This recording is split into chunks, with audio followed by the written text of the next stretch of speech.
Hi అండి, welcome back to my channel. Today recipe వచ్చేసి కొబ్బరి పచ్చడి.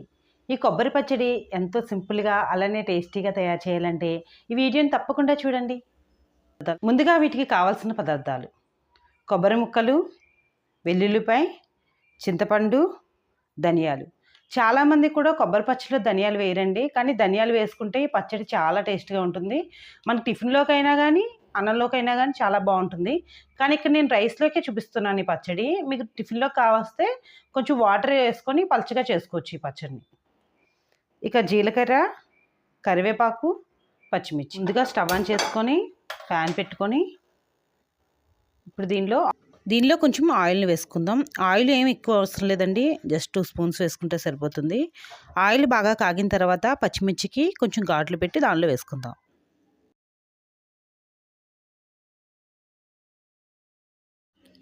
అదే పచ్చిమిర్చిని మనం ఘాట్లు పెట్టకుండా అలానే వేసామంటే పచ్చిమిర్చి తులుతాయండి. కాబట్టి వాటికి కంపల్సరీగా మనం ఘాటు పెట్టుకొని దానిపై మూతను పెట్టి పచ్చిమిర్చిని వేయించుకోవాలి.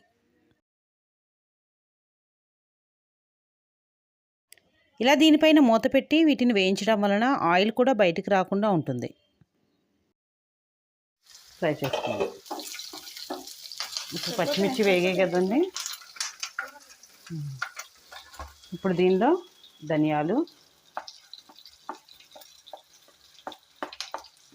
జీలకర్ర,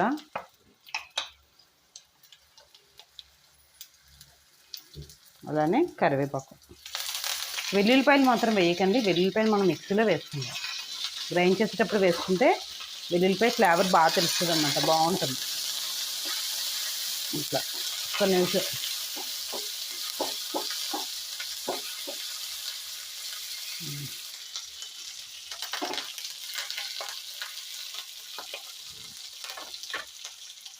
ఇప్పుడు ఈ ఫ్రై అయిన తర్వాత స్టవ్ ఆఫ్ చేసుకొని ఇప్పుడు మిక్సీ జార్ తీసుకుందాం. ముందుగా మిక్సీ జార్ తీసుకొని దీనిలో కొబ్బరి ముక్కల్ని వేసుకుందాం. ముందుగా మనం కొబ్బరిని గ్రైండ్ చేసామంటే కొబ్బరి ముక్కలు అసలు లేకుండా చక్కగా కొబ్బరి తురుమంతా కూడా వచ్చేస్తుంది. ఇలా కొబ్బరి ముక్కలు మనం గ్రైండ్ చేసుకున్నాం కదండి. ఇప్పుడు దీనిలో మనం ఫ్రైడ్ జీలకర్రని వేసేసుకుందాం.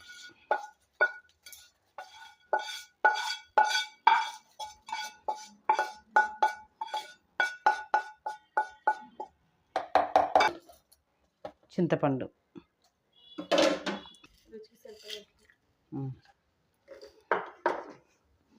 అలానే రుచికి సరిపడా ఉప్పు వేసుకొని మూత పెట్టుకొని ఒకసారి గ్రైండ్ చేసుకుందాం. అనుకున్నాం కదండి. ఇప్పుడు దీనిలో కొంచెం వాటర్ని యాడ్ చేసుకొని మెత్తగా గ్రైండ్ చేసుకుందాం. కొంచెం వాటర్ని యాడ్ చేసుకుందాం, మరి ఎక్కువగా వేసుకోకూడదు. కొంచెం వాటర్ని యాడ్ ఇలా మెత్తగా గ్రైండ్ చేసుకోవాలి. ఇప్పుడు దీన్ని బౌల్లో తీసుకుందాం. అంతేనండి, కొబ్బరి పచ్చడి తయారీ విధానం. ఈ కొబ్బరి పచ్చడి అయితే చాలా టేస్టీగా ఉంటుందండి. ఇక దీనిని అన్నంలో కలుపుకునేటప్పుడు కొంచెం నెయ్యి వేసుకున్నామంటే చాలా బాగుంటుంది. ఇక పప్పులోకైనా సాంబార్లోకైనా సూపర్ కాంబినేషన్, చాలా బాగుంటుంది. అందరూ తప్పకుండా ట్రై చేయండి. అలానే వీడియో నచ్చితే లైక్ చేయండి, షేర్ చేయండి. అలానే ఛానల్ ఎవరైతే సబ్స్క్రైబ్ చేసుకోలేదో వెంటనే ఛానల్ సబ్స్క్రైబ్ చేసుకుని పక్కన బెల్ ఐకాన్ సింబల్ని ప్రెస్ చేయండి. మరో మంచి వీడియోతో మళ్ళీ కలుసుకుందాం. Thank you for watching.